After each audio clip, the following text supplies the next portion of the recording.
All right, so we're in Luke 11. We can just go. I'll go ahead and read the whole thing. In 11:29 is where we're at. Kind of big sections here, so we got stuck between chapters, which is good because the chapters are arbitrary. So it says, when the crowds were increasing, he began to say, this generation is an evil generation. It seeks for a sign, but no sign will be given to it except the sign of Jonah. For as Jonah became a sign to the people of Nineveh, so will the Son of Man be to this generation. The queen of the south, the Greek says, the queen of south will rise up at the judgment with the men of this generation and condemn them. For she came from the ends of the earth to hear the wisdom of Solomon, and behold, something greater than Solomon is here. The men of Nineveh will rise up at the judgment with this generation and condemn it. For they repented at the preaching of Jonah, and behold, something greater than Jonah is here. No one, after lighting a lamp, puts it in a cellar or under a basket, but on a stand, so that those who enter may see the light. Your eye is the lamp of your body. When your eye is healthy, your whole body is full of light. But when it is bad, your body is full of darkness. Therefore, be careful lest the light in you be darkness. If then your whole body is full of light, having no part dark, it will be wholly bright, as when a lamp with its rays gives you light. While Jesus was speaking, a Pharisee asked him to dine with him, so he went in and reclined at table. The Pharisee was astonished to see that he did not wash first before dinner. The Lord said to him, now you Pharisees clean the outside of the cup and of the dish, but inside you are full of greed and wickedness. You fools, did not he who made the outside make the inside also? But give as alms those things that are within, and behold, everything is clean for you. But woe to you Pharisees, for you tithe mint and rue and every herb, and neglect justice and the love of God. These you ought to have done without neglecting the others. Woe to you Pharisees, for you love the best seat in the synagogues and greetings in the marketplaces. Woe to you, for you are like unmarked graves, and people walk all over them without knowing it. One of the lawyers answered him, Teacher, in saying these things you insult us also. And he said, woe to you, lawyers, also, for you load people with burdens hard to bear, and you yourselves do not touch the burdens with one of your fingers. Woe to you, for you build the tombs of the prophets whom your fathers killed. So you are witnesses, and you consent to the deeds of your fathers, for they killed them, and you build their tombs. Therefore, also the wisdom of God said, I will send them prophets and apostles. Some of them they will kill and persecute, so that the blood of all the prophets shed from the foundation of the world may be charged against this generation. From the blood of Abel to the blood of Zechariah, who perished between the altar and the sanctuary. Yes, I tell you, it will be required of this generation. Woe to you, lawyers, for you have taken away the key of knowledge, for you did not enter yourselves. You did not enter yourselves, and you hindered those who were entering. As he went away from there, the scribes and the Pharisees began to press him hard and to provoke him to speak about many things, lying in wait to catch him in something he might say. So that's a big teaching, although I think it is very connected, but it seems really choppy and broken up, but I think it is one big teaching. And I think Luke has that intention and it even keeps going because we get a Pharisee inviting Jesus into his home, which is good. But it doesn't go too well, at least for the Pharisee, it doesn't. But remember, we have that image so far of Jesus sending out the 72 to prepare the towns to receive him. While he's on the way to Jerusalem, they're supposed to be receiving him. And then notice he goes to Mary and Martha's house, they receive him. He tries to go to the Samaritan territory, they don't receive him. And then he stops with this guy, he does receive him. He goes to Zacchaeus' house, he does receive him. He goes to the house in Luke 15 with the lost sheep, coin, and son. They do receive him. So it's all this, which is an image of eventually he'll get to Jerusalem. To Jerusalem, will they receive him? We already know the answer is no. So it's that image of preparing the way before him to see if they'll receive him. So this Pharisee does receive him, although the word for, it says a Pharisee asked him to dine with him, so Jesus went in and reclined at the table. It's not the same word used for every other time someone receives him. Like Mary and Martha, it's like a lot more, it's less like soft of a word. It's more like Jesus kind of went along with it, but the guy didn't really receive him. Don't know if there's any significance there, but it is different than all the other times. The sign of Jonah is it's not confusing, but it's a very misunderstood idea because we think that Jesus is kind of saying what he's not. I don't know if that's because sometimes we misunderstand Jonah as just a very basic precursor. Jonah was a terrible person, which is kind of the point of the book. He was not what we teach in kids' stories about. He went and then he repented. The whole point of his prayer in the belly of the fish is that he didn't repent. He doesn't even say he's sorry or ask God for forgiveness. He just wants out. So God brings him out, and then he begrudgingly goes to Nineveh. He gives a 5-word in Hebrew sermon that doesn't, he just says, yet 40 days Nineveh will be overturned. It doesn't say by who or why or what they can do about it or like that, nothing. He doesn't give any information. And so it's a satirical book, whether real or not, I don't know, but it's not, well, it's real, but whether it literally happened, that's not the point. But it's satire to show how Israel is being toward the pagan nations around them. God says, go east, they go to Tarshish, which is as far west of the discovered world at the time. He says, go to Nineveh. He goes, nope, I'm going to Tarshish. Huh? It's also the capital of Assyria. Yeah, and granted, Nineveh was a horrifying place. That's quite literally not even comparable, though, to saying, hey, go to, Raqqa, Syria, and go talk to the leaders of ISIS. Like that is, and I'm not even kidding. Like they were, if there's no children in the room, they the reason that they were so hated, they had statues of Baal where he was sitting with his hands like this above his lap, and they would put a fire in his lap, and they would throw their babies in his hands and watch their babies melt and burn to death. So God says, hey, go to Nineveh and tell them that God wants you to repent. So that's at least helps you have at least a heart a little bit for Jonah, and like, you got to be kidding me. You want me to walk into there and tell them that, why would I do that? That's terrifying. Who would do that? So that's kind of the point of Jonah. So that gives you a little bit of understanding for why Jonah reacted the way he did. But it's this book about even Jonah gives a sermon that doesn't even mention God, but everyone repents. And the joke is even the cows repent. So the people of Nineveh make their cows put on sackcloth and ashes and repent. It's a joke against Jonah. And Jonah then is like angrily sitting under a tree waiting for God to destroy Nineveh. But he saves Nineveh, and God's basically talking with him like, why did you act the way you did? He said, because I knew you were merciful and loving and compassionate, you were going to forgive them. And that's kind of how the book ends, is God asks him a question, and it ends with a question, which is, if something ends on a question to the Jewish mind, it means stop and think about it and ask yourself that question throughout the day. Do I care about my enemies of Nineveh the same way Jonah did, or do I care about the enemies of Nineveh the same way God did? Yeah, because God provided a plant to shade him and then had worms eat the plant. So he was having a rough day. But and then there's even more. It's only 4 chapters, so read it. But there's even more with like the boat scene of like it's a funny scene because he is the Israelite, he is the covenant member of God's family, but he's on a boat with pagans, and the pagans start repenting and worshiping God and asking God for forgiveness when Jonah gets on. They don't even know who God is, and they act how Jonah should have acted. And Jonah's like, and we see it as a heroic. He says, I'll dive off and save you. No, he's like trying to kill himself to get away from doing God's will, from going to Nineveh. And even the sailors on the ship are like, no, we're not going to throw you overboard and kill you because, we're not going to do that.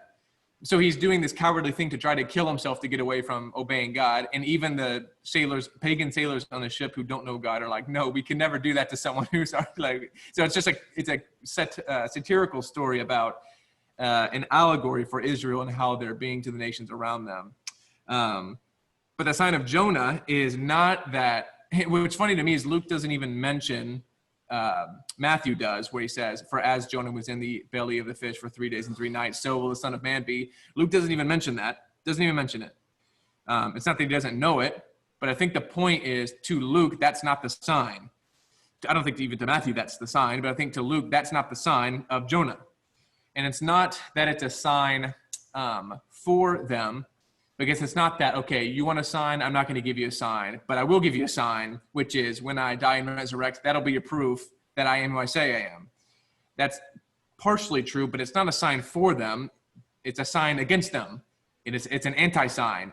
I will do, basically I'll act out the story of Jonah in a sense, and it'll be a sign proving to you that I am who I say I am. Against you, though. It's not so that you'll believe. It's to prove that you rejected God. And the sign is the pagan nations, the Gentile inclusion to God's family. That is the sign of Jonah.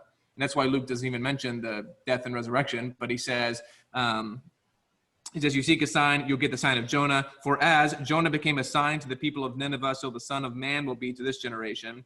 And then it goes into the queen of the south coming to Solomon, and the men of Nineveh rising up and becoming believers in God. The queen of the south was a Gentile pagan, and the men of Nineveh were Gentile pagans. So the sign of Jonah to Luke is the Gentiles believing. And so what Jesus is saying is, I'll give you the sign of Jonah, and you'll know that I am from God when the Gentiles believe, which was just like, he's just not doing a whole lot for, which I know we're like doing literally a sermon series on, peacemaking right now, but in which, I mean, just looking at Jesus completely reframes what does it mean to be a peacemaker, because from like the next 3 chapters, he is like antagonizing people. And even the astonishment, they were astonished he didn't wash before dinner. That wasn't like, they weren't like, how dare you? They were just like, oh, you don't wash before dinner. You know, they were impressed. They were surprised. And then he like uses it as an opportunity to like completely rip into them for a whole chapter. So he's really going after hypocrisy, and it's, you know, what does that mean to be a peacemaker? But I think it's interesting. Anyway, it's almost, could you say in some ways it's actually the sign of the Ninevites? Yeah, right? Because it's really about, as you say, the greater world being brought to Christ. Yeah. Well, it's the sign that the book of Jonah was to Israel, is the sign that Jesus is to Israel.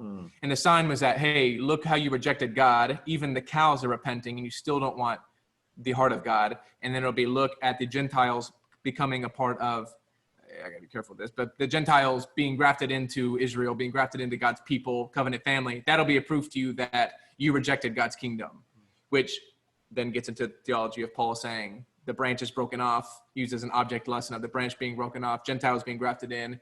Don't hate Jewish people, because eventually they'll be grafted back in along with you, because the tree was theirs anyway. So a whole lot going on there. But so that is the sign of Jonah, is a Gentile inclusion, which, if you haven't noticed yet from our studies on Luke, that is a huge deal to Luke, as well as a huge deal to Luke is what's coming up.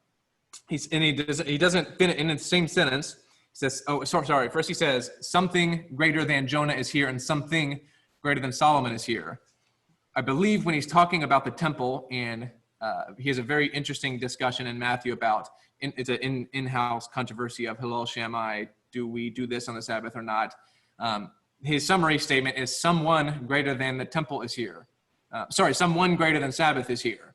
But here he says something greater than Solomon is here, not someone, which I think is referring to 2 Samuel 7, which is a very foundational passage, but it's God's covenant with David, and God is speaking. It's funny, just, you know, Jesus is speaking how God speaks, because he's being so indirect, and we hate that in our culture. But when God is indirect, but he's being indirect on a purpose and for a reason to teach more than one thing.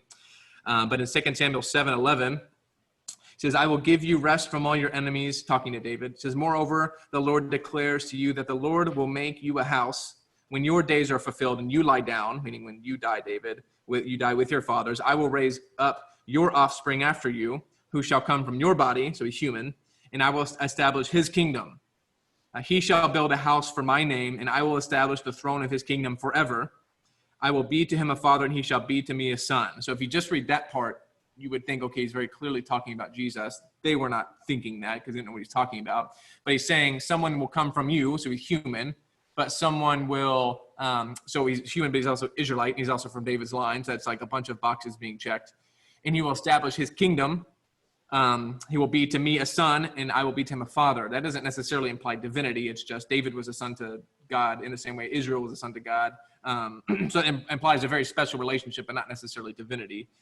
Where am I at? I will be to him a father, he shall be to me a son. When he commits iniquity, I will discipline him with the rod of men, with the stripes of the sons of men.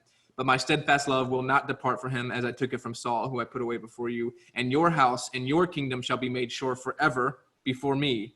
Your throne shall be established forever. And so there's this weird sentence about how when he sins, he'll be disciplined for it. But that is exactly how prophetic literature works, is you are talking about two things at once, which is helpful because we're about to get to that in Luke. And Peter literally is about to ask in a chapter, Jesus, are you talking to us or to someone else? Because he's being so prophetic and indirect that you talk about two stages of the future at one time, which is the Olivet Discourse, is I'm talking about the destruction of Jerusalem, but I'm talking about the return of me. It's called near-far prophecy. Near-far prophecy, Jaina says. It is something happening in the future that is a type of what's ultimately happening. And so it's Solomon he's very clearly talking about, who will come after David to establish his throne. But Solomon's throne will be forever, because Solomon's going to die, we'll find out. David's going to die, Solomon's going to die, Josiah's going to die, Hezekiah's going to die. But eventually, he promises him that your throne will last forever, which when God says forever, he means it. So your throne will last forever. So I don't know how they interpreted that originally, but I think he's teaching his kingdom is here, which is the whole point of the gospel in Jesus' life. But that something greater than Solomon is here. So it wasn't fulfilled in Solomon, the eternal kingdom, but it's here now. So something greater than Solomon's here, and that's what they're not paying attention to. That's why they don't see the sign of Jonah. They don't see what greater is there, is in front of them. This is Matthew. I don't want Matthew. This is also Matthew. Sorry. So then he says, no one after lighting a lamp puts it in a cellar or under a basket. That cellar it's like I forget the word for it. It's like a hidden place or just like a quiet place. They didn't have cellars unless they're like in a dungeon, but that doesn't really matter. But a hidden place where you can't see the light is the point.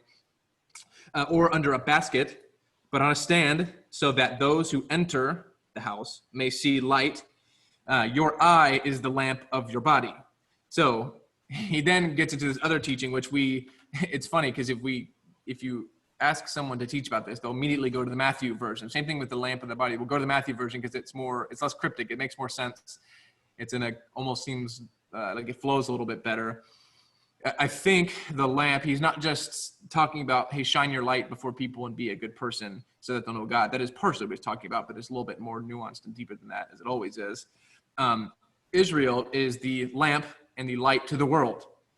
So when Jesus, as Moses, opens the Sermon on the Mount, you are the light of the world, he's not talking to us primarily as Gentiles, although because we have not been grafted in yet at that point. But he's talking to them as Israel, you are the light of the world. You are a city on a hill. There wasn't like a metaphor. He was talking about Jerusalem. Well, I guess it is a metaphor, but he's like, you are a light of the world. You are a city on a hill. Jerusalem was supposed to be a city on a hill that all the nations see as the light that can't be hidden. You can't hide a city on a hill. All the nations should not want to destroy you. The nations should want to come and know what God you know. So it's in that sense also, you are the light that lights the whole house. That was supposed to be you, Israel. But you don't light a lamp and then put it under a bowl, although we have lampshades, but still confuse me. But you don't do that with a lamp, especially in their time, indoor lighting.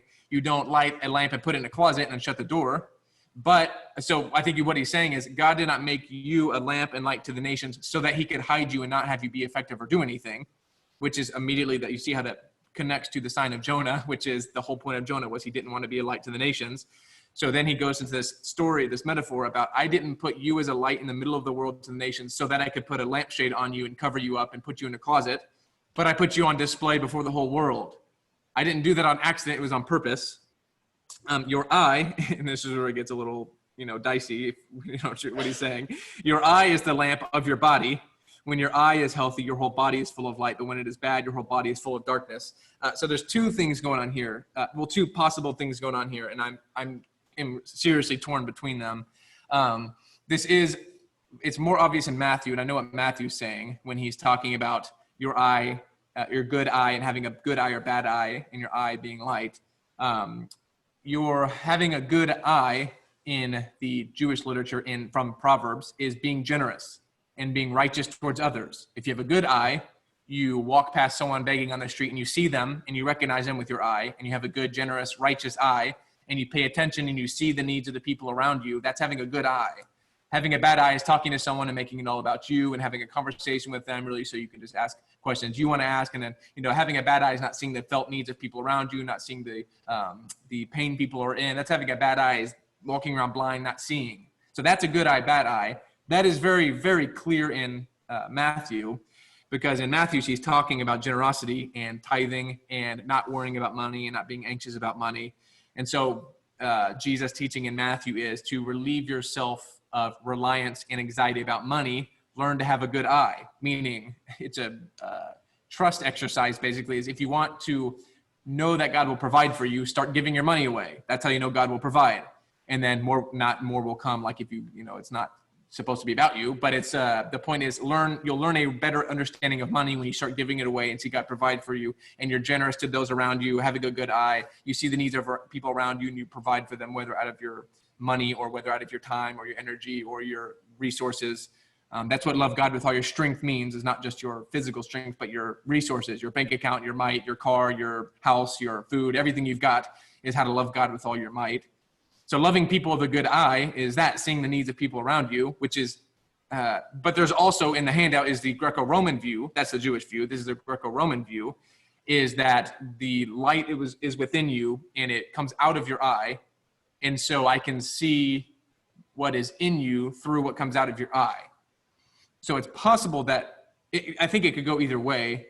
It's possible that it's either one of those. Matthew's is kind of unquestionable. It's just about the Jewish understanding of good eye, is being generous towards those around you.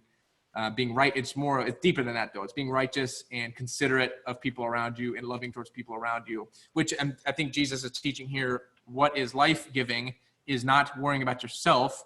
What is life-giving is seeing the people around you, seeing the world around you, and being generous and righteous towards them. That is what makes your whole body full of light. The Greco-Roman view would be the opposite, that what comes out of your eye is proof of what's inside. And this is where it's confusing, is the Jewish view is that what your eye sees and doesn't see will determine your life inside. So it's to us that's legalistic, but to them it was, if I start caring for the needs of people around me, start being righteous towards others and generous towards others and considerate, then my whole body will be full of light. Don't know how you feel about that, but that was their understanding of it. But the Greco-Roman view is a little bit different. Either way, he's about to move into a critique of the Pharisee, this Pharisee and lawyer, which lawyer's a iffy word. It's expert in the law, so he's not like an attorney, but he was, I think, of just a minister, of a Bible teacher, someone who studied, and their job was to study and teach the text. They weren't rabbis, but they were responsible for teaching people Torah and the text. So they were experts in the law, which is funny because he invites rebuke to himself. He says, "Hey, you're insulting us too," that is up there with the guy who asked Jesus, "What is the greatest commandment?" That's up there with the worst things that someone has said to Jesus that invited kind of a bad response. I don't even know about this. And Garland, by the way, says that he actually says it's both. He says it's double entendre on the Jewish view and the Roman view, which I don't know if it is or not, because the audience is clearly quite Jewish. Yeah. So, well, and that's the thing, is Luke is not Jewish, and he's writing to Theophilus, who's not Jewish. Right. But I don't know. And it's like, the Greco-Roman view sounds like what it's saying about the cleanse outside of the cup. Yeah. Yeah. And that's the thing, is it could be that, and even the outside inside the cup thing is like, that is a in-house Jewish debate of Hillel says you clean the inside of the cup, don't worry about cleaning the outside. The outside is pretty much always unclean, just clean the inside. And Shammai said clean the inside and outside of every cup and dish. So Jesus is saying, congrats, you clean the inside and outside. You are more conservative. You went the extra mile. You did more than was required of you, but you forgot the weightier matters of the law, which is righteousness and generosity. So it's not, but it's also an image of you clean the outside of yourself, but the inside is unclean. But it's also an image of, congrats, you were a part of Shammai. You were more strict with your obedience, which is good, but you neglected the weightier matters of the law. That was bad.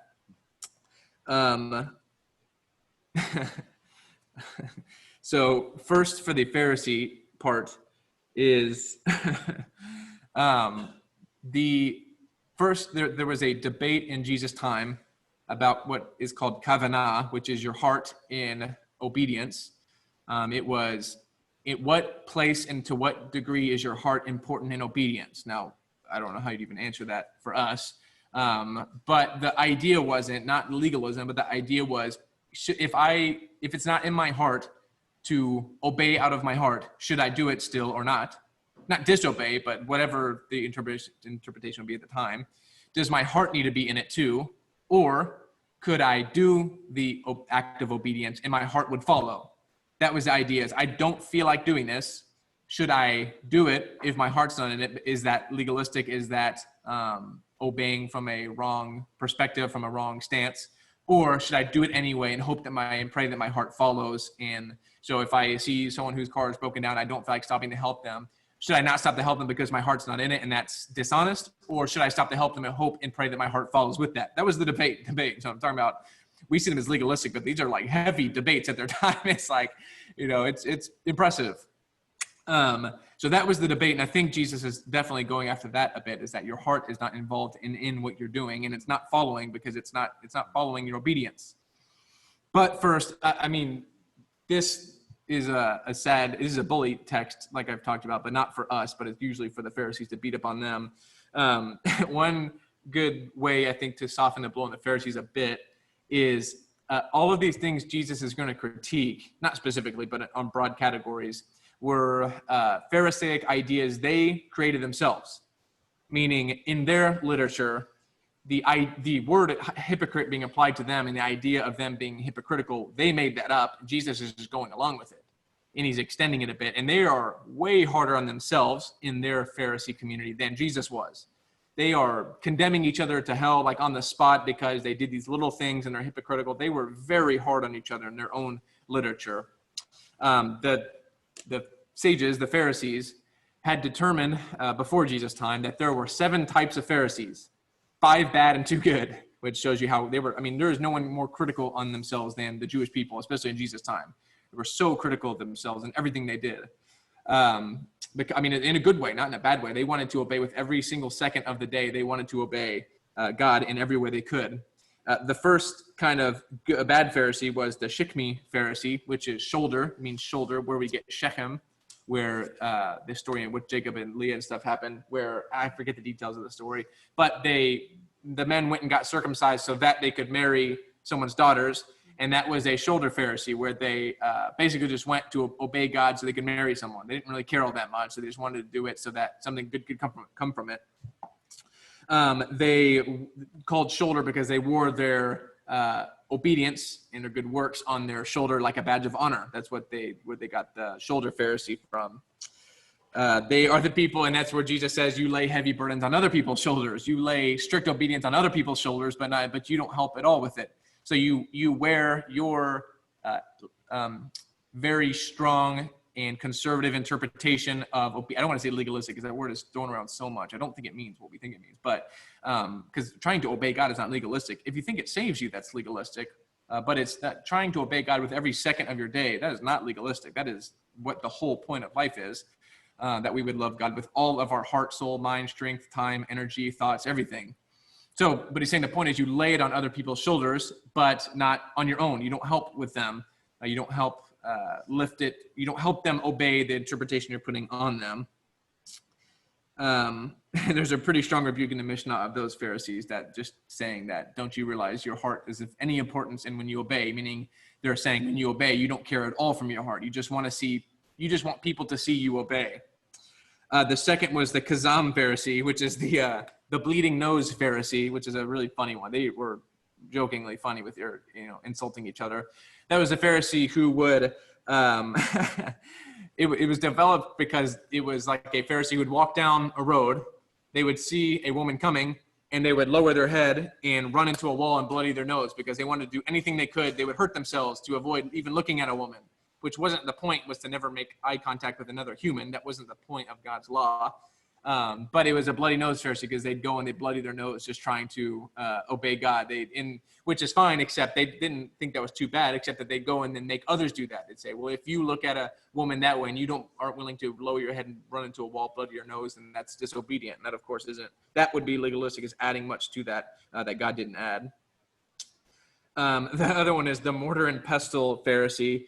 They always announced what they were about to do for God. And that's where Jesus exactly says, you go and you tithe and you sound the trumpet and you ring the bells and you gather an audience around you basically to pray and to tithe. That is the mortar and pestle Pharisee. That was the Pharisees' idea. They made that up. Jesus is just using it. They wanted their due reward and they wanted everyone to know that they were obeying God. The next one is the accountant Pharisee. And it's not that they were showing off. This one was less harshly rebuked in their literature, but it's not that they weren't wicked, but they were still being hypocritical because they were obeying, but they made sure they kept track of every single detail of how they obeyed. They knew how many minutes in prayer they spent that week. They knew every dime they tithed that week. They know every ounce of herb they tithed that week. They know every second they read the scripture that week. They know how many verses they memorized that week. They kept track of every single act of obedience they could. That was the accountant Pharisee. But it's in us, Jesus rebuked kind of that in a general sense also. There are 2 good Pharisees, which they all strove to be. And if you look at the literature, the majority of them were good, God-fearing, honoring people, which is kind of what I want you to see what the Pharisees is. They were righteous, honoring, God-fearing people. Within them were the hypocrites. That's why Jesus doesn't say, you Pharisees and all of you are hypocrites. He says, you Pharisees, the hypocrites, and then criticizes them. Or else you say, you Pharisees, hypocrites, meaning not all of them, the hypocrites among you. He's addressing the hypocrites, not all of them, which was their idea. They're the ones who made it up. But if you look, they're mostly God-honoring, God-fearing, obedient people who are trying to be righteous and obey God. It stems from a long history of they just don't want to go to exile again. The two good ones are the obedience from fear and the obedience from love. The obedience from fear was the Job-like Pharisee who obeyed God out of fear and reverence for God. And it wasn't a scared fear. It was a God-honoring respect and devotion to being righteous. That was most of them. But then the super category that was the best of the best were the obedience from love, like Abraham and Isaac. So there's the Abraham Pharisee who obeyed from his love for God, like Abraham did with Isaac. That was the epitome of what they wanted to be and who they wanted to be, was a Pharisee who obeyed from love. So when... Is there a fifth one? Sorry. Did I say So there's fifth one? 7. 4, 5. Their accountant, did I say mortar and pestle accountant? Because, the Nakib Pharisee, it means stumbling. That's another bad one. Oh, that one's a funny one. The Nakib Pharisee is someone who walked around stumbling all the time. Because they were acting out how hard and difficult it was to obey the weight of the commandments, how hard it was to, it's like, I haven't been eating because I've been just praying and fasting so much, and I'm tired. I forgot to drink water today because I read the text so much, and, I forgot to talk to my wife today because I was in such deeper prayer, and always acting like life is just burdening them down from obeying God's commands. They wanted to make sure everyone knew how tired they were from strictly and constantly obeying God. That was the stumbling Pharisee. God says that same thing to people as you fast. So when you fast, wash your face and don't look tired and don't complain about how hungry you are. Don't be like a Nakib stumbling Pharisee. Don't act like it's so hard to fast and so hard to wake up early and read the text and so time consuming to pray. Just the commandments of the Lord are light and life-giving. Don't act like they're so hard. And that's where you get into Jesus' yoke being light, is his interpretation is lighter. So I forgot that bad Pharisee. Sorry about that. And then there's the two good ones, the one that's like Job and then from fear, and then the one like Abraham from love. So if you look at Jesus' critique of the Pharisees, they all pretty much fall into those categories. He has some unique ones. But I think that is a good opportunity to talk about it because it impacts so much. Like, the Pharisee and the publican going up to the temple to pray, to worship, if you go into that parable thinking that the Pharisee's a scumbag and they all knew it, and the tax collector's a scumbag, they all knew it, what's the point of the parable? There's no point of the parable. But they would have gone into it thinking, a tax collector, which was a pimp. Quite literally, when we get there, they rented out. They oppressed their own people through exploiting people. He was a terrible person. Which is, if I say they're a terrible person, that's defeating the point of the parable. But because I'm saying to not be like them. But a publican went up to the temple to pray, and a minister and a pastor went up to the temple to pray. A righteous, God-fearing Pharisee went up to the temple to pray. And then they both stood alone, and you get to see what their hearts were like. And which is the kavanah. You get to see the heart of the Pharisee was something you would have never expected. That he says, I pray that I'm not like this tax collector, and started ripping the people around him. And you'd think they were thinking, what on earth is wrong with him? I would have never expected that. And then the publican is asking God to make atonement for him. We'll get to that. But it's just that idea of the Pharisees not being terrible, wicked people. They were God-fearing people. Within them were the hypocrites. Even Gamaliel, who is the one who defended the way, the Christianity movement in the beginning, saying, hey, if it's from God, it'll flourish. If it's not from God, it'll be snuffed out. Don't persecute them. Paul said later, I am a Pharisee. He didn't say I was a Pharisee. He says, I am a Pharisee. Jesus does not critique the Pharisees' theology ever, I don't see, but he critiques how they do it. He says, the Pharisees sit on Moses' seat, do what they teach you. Whatever they teach you, do it. But then he goes into the critique, don't do what they do because they practice no preach. So he goes into the critique of the hypocrites, but he's saying they're on Moses' seat. Do what they do. Unless your righteousness exceeds that of the Pharisees. He wasn't kidding. I think it's a deeper righteousness that comes from love for God and from the kingdom. But he wasn't kidding. He was like, your righteousness needs to exceed that of the Pharisees. They are righteous, but with the Spirit indwelling you and committing to God, it should exceed that. Anyway, and then, even, who's the guy in John 2? What's his name again? Nicodemus is a Pharisee, comes to Jesus, and then later he's seen publicly defending him. And then a few chapters in Luke, the Pharisees say, hey, by the way, Herod, after this long rebuke of the hypocrites, you'd think that the Pharisees couldn't wait for him to get killed by Herod. And they go, hey, Herod's coming to kill you. You need to get out of here. And he goes, no, I can't perish away from Jerusalem. They're like, hey, you need to get out of here. So they are at least somewhat liking Jesus' movement, at least a little bit. At least they honor him as being an image of God. At the very least, you can say that there was some defending him and stuff. But anyway, so Jesus goes through these critiques of the Pharisees. You have anything you want to say about that? No, I was curious about your thoughts on just the word woe. You're using the word critique. So is it stronger than a critique? I'm sure It's not a critique. I mean, it's not like he's calling down a curse, but where would it fall on the scale of? It's a good question. It's used in the prophets a lot of woes. That is used prophetically in the major prophets of calling woes on people. So I think I don't know how a good example that we would use. Is it warning? Is that a good word that's akin? Is it? It's almost like sorrow is it, coming to is you. Is it the opposite of a blessing, of a beatitude? You know, is it the flip side? So kingdom living and the beatitudes, these are the outcomes. Yeah. Woe outcomes are, well, you're showing behaviorally what it looks like lived out. Yeah, I guess you could say that. Life. I don't know. I may be reading too much into it. No, that sounds right. I think it is stronger than a critique. Critique's probably a little, because I mean, he says "woe to you, Bethsaida, Chorazin," and all this stuff, and then he, and he says that it's worse off for you than Sodom and Gomorrah. So I don't know where you fit. That's a good question. I don't know. It's probably stronger than the word critique. That is true, or even a rebuke. It seems to be a little bit stronger than that.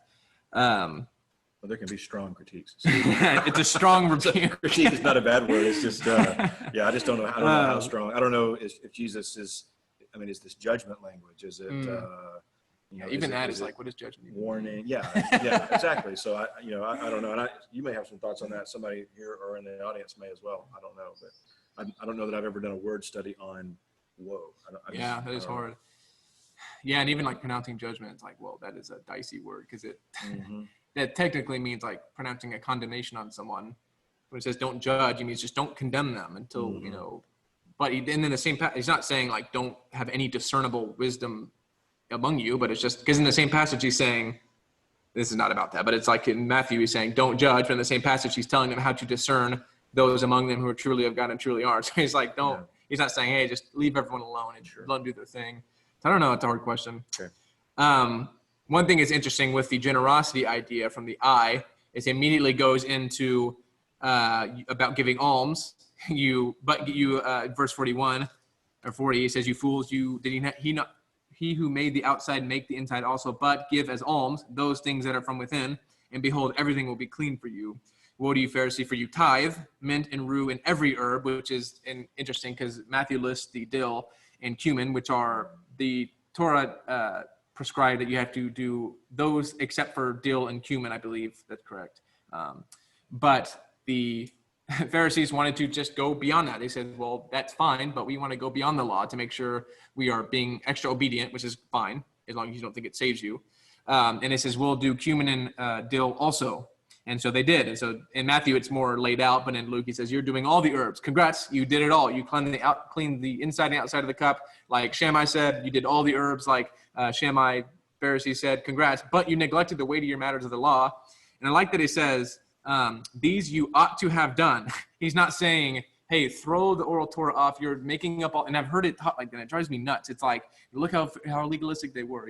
They wanted all these rules for all different things. No, Jesus says you should have done those, but you should have not neglected the weightier matters of the law, which just shows you that they had the idea of heavier and lighter matters of the law, which was there are things that you can break to preserve other commandments if the situation comes where you have to break one, which we've been discussing. So you should have done those. You should have tithed all of them. Good job. That is obedient, but you should have neglected the weightier matters of the law. You neglect justice and the love of God, which aren't good things to neglect. You should have done those without neglecting the others. Woe to you. You love the best seat in the synagogues and greetings in the marketplaces. You love the best seat. You take the best seat. That's not very generous. That's not very compassionate or righteous of you to go into the synagogue and make sure you get the best seat, which to them wasn't the front seat or the best seat where you like to sit, where you can get out quickly. It's the seat where everyone will see you sitting there. It's the chief seats of wisdom. And then Jesus tells his disciples, don't sit in the chief seats of wisdom, which are the wisdom seats. What the idea was to humble yourself and let others invite you. Don't try to prove your wisdom, because if you're trying to prove your wisdom, you're already 10 steps behind. You're not wise by doing that. Anyway, so you love the best seats in the synagogues. It's not very compassionate. And you love being praised and greeted in the marketplace, making it about you. You are like unmarked graves, and people walk over them without knowing it. So what they would do is they would mark graves, paint them white. Jesus calls later them whitewashed tombs, or Matthew calls them whitewashed tombs. They paint tombs and graves white, so you wouldn't accidentally stumble into a graveyard and become unclean for a long time. And there's even one interpretation that Shammai followed that says, if your shadow falls on a grave, you're unclean, which is funny because later in Acts, Peter's walking by and his shadow is falling on people and they're being healed, which is pretty interesting.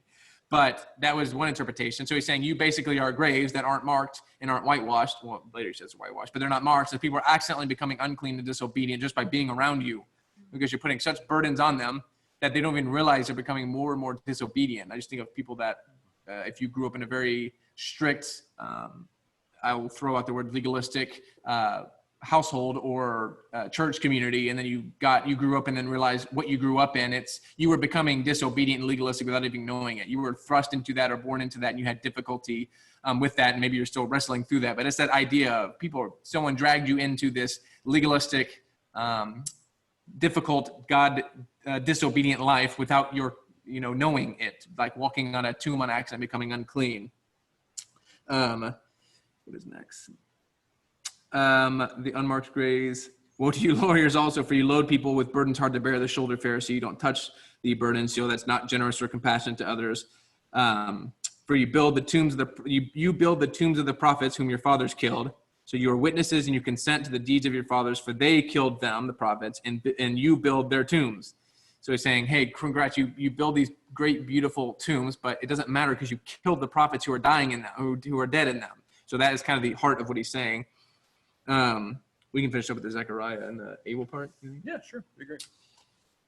So he says, therefore also the wisdom of God said, I will send them prophets and apostles. Some of them they will kill and persecute. Some of them they will kill and, so that the blood of all the prophets shed from the foundation of the world, that's Abel, may be charged against this generation. So it's interesting, Abel's called a prophet there, by the way, because Abel, and I'm not going to dive into this, but it's just to pique your interest. Abel was the son of Adam, the son of Adam, son of man.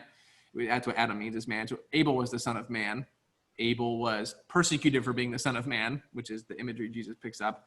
They believe that since Abel was persecuted for his righteousness, they always call him righteous Abel. I'm actually impressed it doesn't say righteous Abel. I think later Jesus, and somewhere else, Jesus does say righteous Abel. But they always call him righteous Abel. He was persecuted and killed, murdered for being righteous.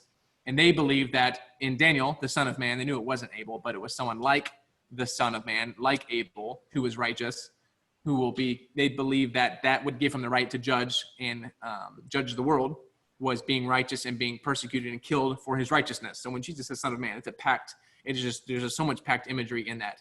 That's why he didn't use Messiah, because son of man was like way more charged and direct. Anyway, from the blood of Abel to the blood of Zechariah. So Zechariah, it's in the notes perfectly, is the last. In our Bible, it's of course Genesis to Malachi, but in theirs it was the Torah and then the prophets and then the wisdom literature. And at the very back was the historical books. It was 1st and 2nd Kings, 1st and 2nd Chronicles, the history books, and it ended with Chronicles.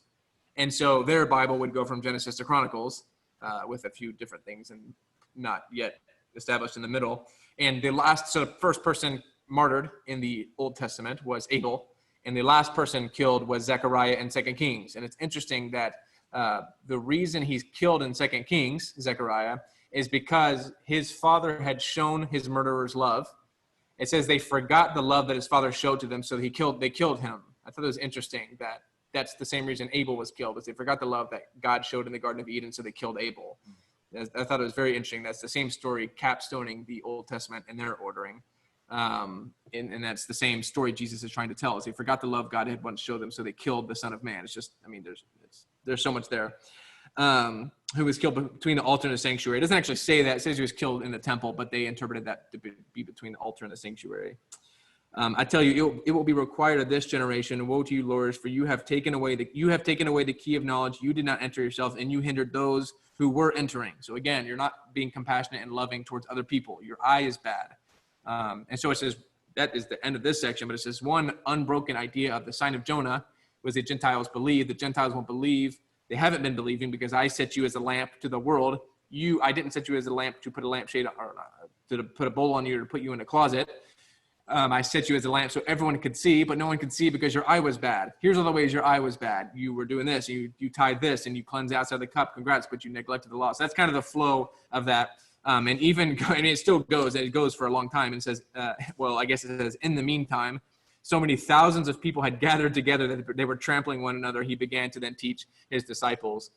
So I think the heat gets turned up more from here to Jerusalem. I think, especially in these next few chapters, he takes a very serious tone of kind of what's going on. It gets very serious. He gets very apocalyptic not apocalyptic, but dark almost, to where even Peter is like, he goes, "Who are you talking to?" And then Jesus doesn't answer. He interrupts Jesus and says, "Hey, are you talking to us or someone else?" And then Jesus just keeps going and ignores his question. So the next few chapters are very heavy and deep, and you can see the serious tone Jesus takes as he nears Jerusalem to be rejected. So that's, I think, all I have for tonight. Anybody have any questions or observations? We got a couple of minutes before we need to wrap up tonight. So any thoughts, questions? Looks like we have a chat here, so I hope you can read that, Jaina, because I can't see it from here. If you substitute why Great. this way instead of woe to you, it seems to make more sense to the Western. Okay. Good thought. Tyler, Sir. this is David. Go back and talk about the repenting cows. Where did that come from? In Jonah somewhere, you pull it up. In Jonah, so he tells Jonah to go to Nineveh. Eventually, after the whole long saga, Jonah gets there, and he walks in and says, "In 40 days, Nineveh will be overturned," and then leaves. So he gives a 5-word sermon. Doesn't say who is going to overturn it. Doesn't mention God. Doesn't say why. Doesn't say what they can do about it. But it's the irony, it's the satire of, even though he gives this terrible sermon, and not even a sermon, just 5 words against them, God repents them. God causes them to repent, and they start repenting. The people put on sackcloth and ashes, which was a mourning, close it, we're to mourn. Where? Chapter 3. So chapter 3, verse 8 in Jonah. Jonah.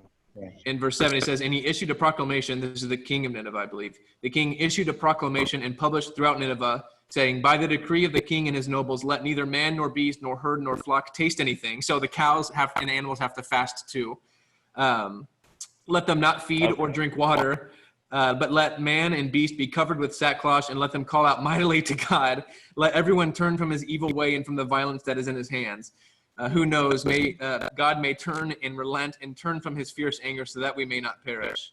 So they make their animals fast and then wear sackcloth and ashes and repent. And he tells the animals even to plead to God that they would forgive them. So it's supposed to be a satire against Jonah, who is representing Israel.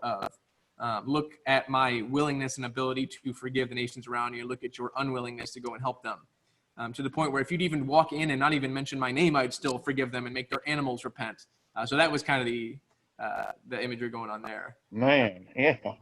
Okay, thank you. There's a lot of funny stuff God does with animals, like the Balaam is a funny one. The donkey. It's a leadership. Oh yeah.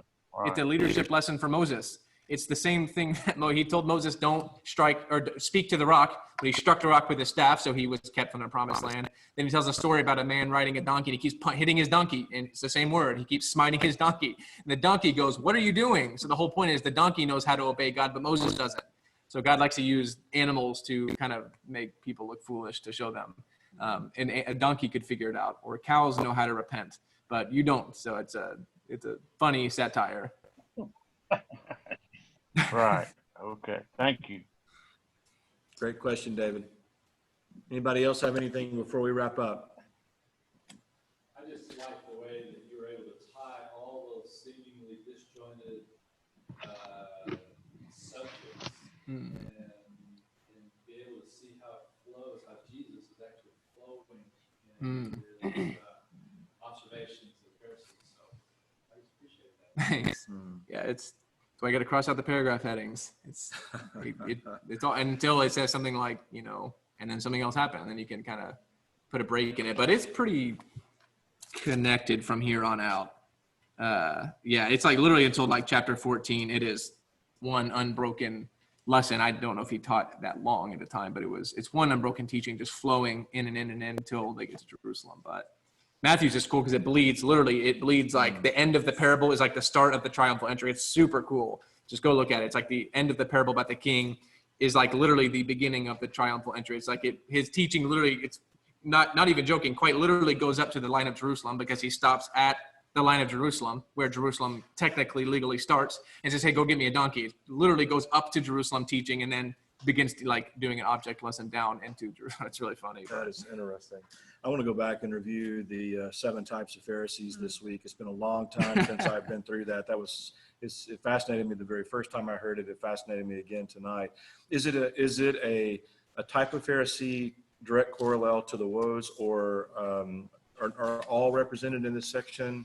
Or just not in this section. No. Okay, so if you take what we see in Matthew, what we see in Luke, then you see Jesus speaking to all. It's over. A few of them are straight out of the Mishnah. Of you blind guides leading the blind. That is straight out of the Mishnah. He pulled that line from the it wasn't written yet, but it was from the oral Torah. He took that directly.